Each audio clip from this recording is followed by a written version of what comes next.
जब पत्नी शेयर खरीद रही थी तो उस आदमी ने उसे धक्का देकर दूर धकेल दिया। जब सब लोग असमंजस में थे तब तक वह आदमी अपना सारा पैसा एक और शेयर खरीदने में लगा चुका था।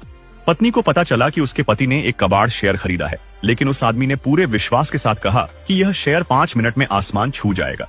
आसपास के लोग उस आदमी पर हंस रहे थे कि उसे कुछ भी नहीं आता और न ही वह इन बातों को समझता है।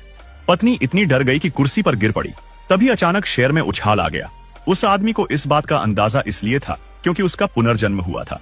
पिछले जन्म में छोटे भाई ने सबसे अमीर आदमी की बेटी को चुना था। बड़ा भाई सिर्फ देहाती औरत का विवाह प्रमाण पत्र ही चुन सकता था। लेकिन कुछ ही दिनों बाद दुनिया भर में प्रलय का दिन आ गया। छोटा भाई बिना किसी रसद के विला में फंस गया और बड़े भाई ने कई सालों का खाना पानी देहात के भंडार में जमा कर रखा था। कई दिनों से फंसा छोटा भाई बड़े भाई से खाने की भीख मांगने देहात आया। लेकिन जब वह अपने छोटे भाई के लिए स्टीम्ड बंस ले रहा था तो छोटे भाई ने मौका पाकर बड़े भाई को बेहोश कर दिया। शायद ईश्वर को दया आ गई। जब बड़े भाई ने फिर से आंखें खोली तो उसने पाया कि विवाह प्रमाण पत्र चुनने के दिन उसका पुनर्जन्म हुआ था। तभी छोटे भाई ने अचानक उस देहाती महिला का विवाह प्रमाण पत्र छीन लिया।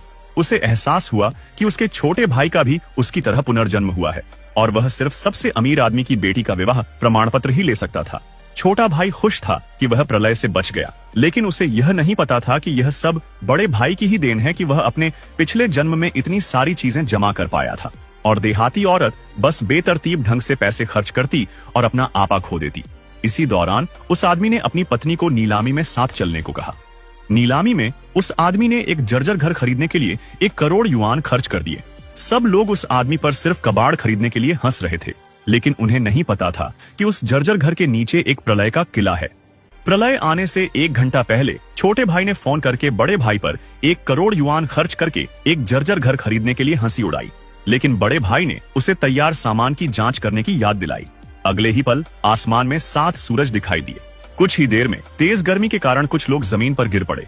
छोटे भाई ने जल्दी से गोदाम का दरवाजा खोला, लेकिन अंदर एक भी सामान नहीं था और यह सब छोटे भाई की पत्नी ने चुपके से बेच दिया था। उसी समय बड़ा भाई पहले ही अपने पूरे परिवार को भूमिगत किले में छुपाने के लिए ले जा चुका था।